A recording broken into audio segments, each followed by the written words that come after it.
Courage, hidden treasure. Once upon a time, there was a man named Jack Gilbert, who was not related to me, unfortunately for me. Jack Gilbert was a great poet, but if you've never heard of him, don't worry about it. It's not your fault. He never much cared about being known. But I knew about him, and I loved him dearly from a respectful distance. So let me tell you about him. Jack Gilbert was born in Pittsburgh in 1925 and grew up in the midst of that city's smoke, noise, and industry. He worked in factories and steel mills as a young man, but was called from an early age to write poetry. He answered the call without hesitation. He became a poet the way other men become monks, as a devotional practice, as an act of love, and as a lifelong commitment to the search for grace and transcendence. I think this is probably a very good way to become a poet, or to become anything, really, that calls to your heart and brings you to life. Jack could have been famous, but he wasn't into it. He had the talent and the charisma for fame, but he never had the interest. His first collection, published in 1962, won the prestigious Yale Younger Poets Prize and was nominated for the Pulitzer. What's more, he won over audiences as well as critics,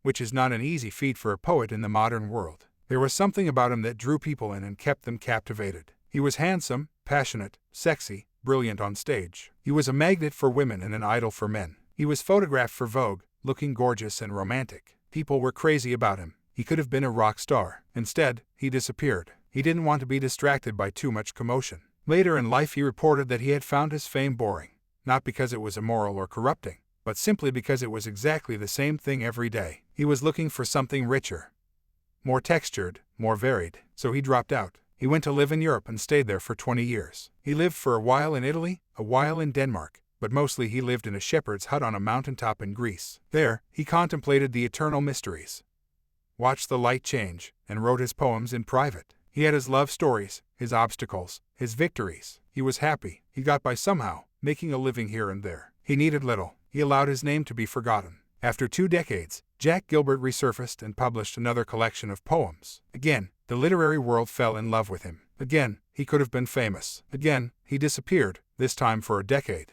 This would be his pattern always: isolation, followed by the publication of something sublime, followed by more isolation. He was like a rare orchid, with blooms separated by many years. He never promoted himself in the least. In one of the few interviews he ever gave, Gilbert was asked how he thought his detachment from the publishing world had affected his career. He laughed and said, "I suppose it's been fatal." The only reason I ever heard of Jack Gilbert was that, quite late in his life, he returned to America and, for motives I will never know, took a temporary teaching position in the creative writing department at the University of Tennessee, Knoxville. The following year, 2005, it happened that I took exactly the same job. I found Jack Gilbert's books in my office, the office that had once been his. It was almost like the room was still warm from his presence. I read his poems and was overcome by their grandeur, and by how much his writing reminded me of Whitman. "We must risk delight," he wrote. "We must have the stubbornness to accept our gladness in the ruthless furnace of this world." He and I had the same surname, we'd held the same job,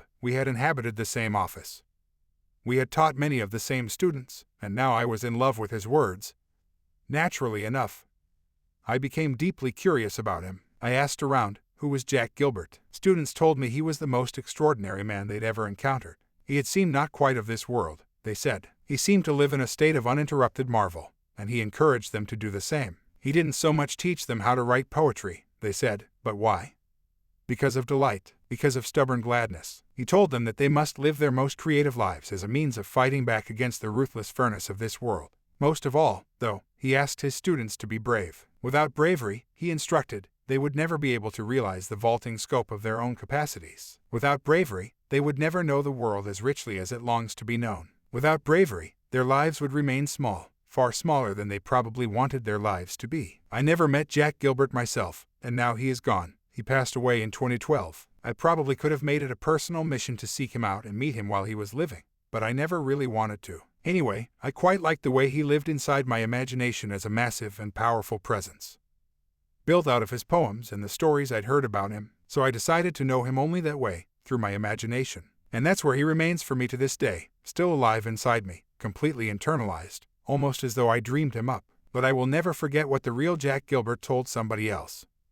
An actual flesh and blood person. A shy University of Tennessee student. This young woman recounted to me that one afternoon, after his poetry class, Jack had taken her aside. He complimented her work, then asked what she wanted to do with her life. Hesitantly, she admitted that perhaps she wanted to be a writer. He smiled at the girl with infinite compassion and asked, "Do you have the courage? Do you have the courage to bring forth this work? The treasures that are hidden inside you are hoping you will say yes." Creative living, defined so this, I believe, is the central question upon which all creative living hinges.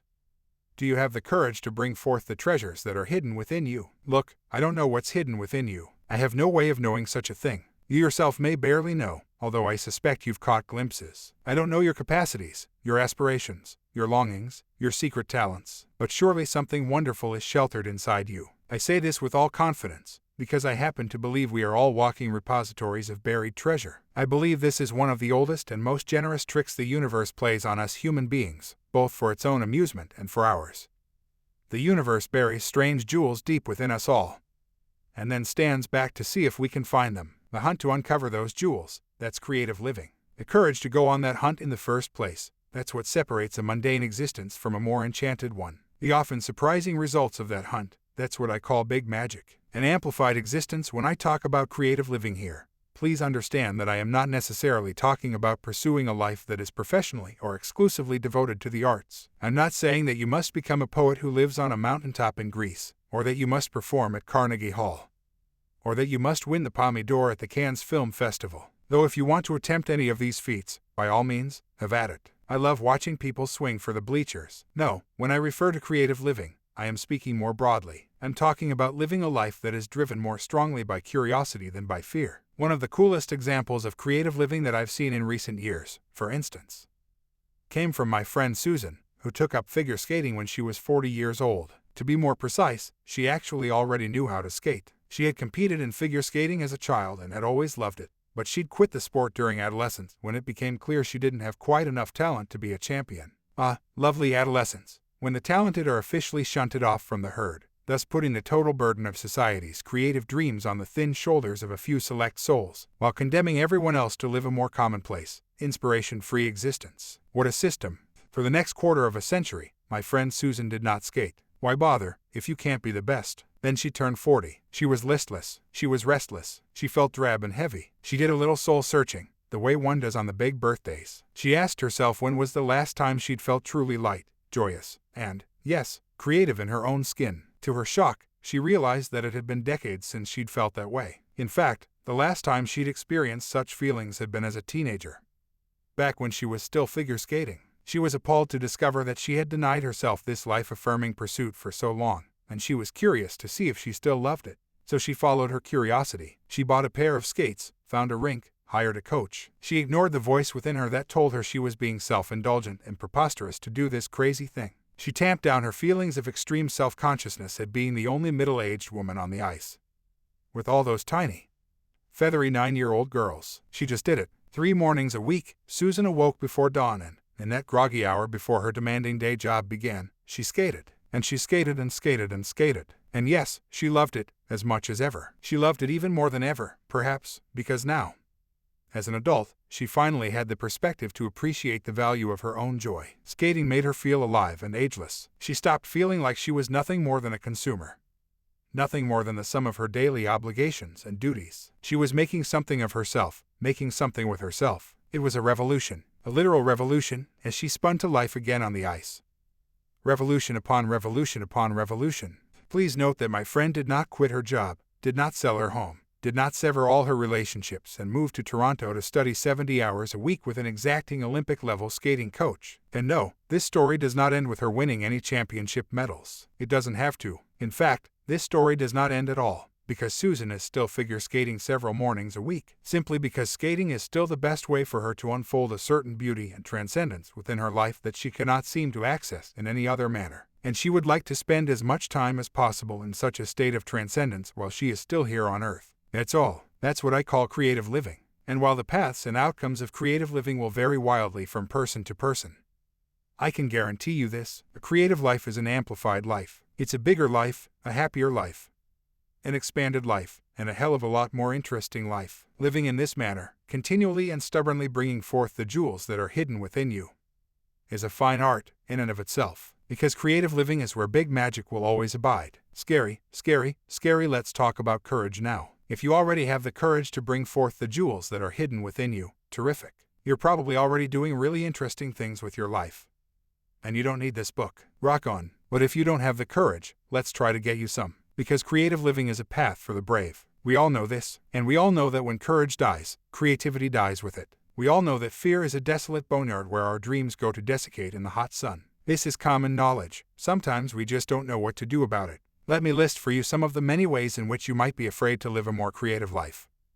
You're afraid you have no talent. You're afraid you'll be rejected or criticized or ridiculed or misunderstood or, worst of all, ignored. You're afraid there's no market for your creativity, and therefore no point in pursuing it. You're afraid somebody else already did it better. You're afraid everybody else already did it better. You're afraid somebody will steal your ideas, so it's safer to keep them hidden forever in the dark. You're afraid you won't be taken seriously. You're afraid your work isn't politically, emotionally, or artistically important enough to change anyone's life. You're afraid your dreams are embarrassing. You're afraid that someday you'll look back on your creative endeavors as having been a giant waste of time, effort, and money. You're afraid you don't have the right kind of discipline. You're afraid you don't have the right kind of workspace, or financial freedom, or empty hours in which to focus on invention or exploration. You're afraid you don't have the right kind of training or degree. You're afraid you're too fat. You're afraid of being exposed as a hack, or a fool, or a dilettante, or a narcissist. You're afraid of upsetting your family with what you may reveal. You're afraid of what your peers and coworkers will say if you express your personal truth aloud.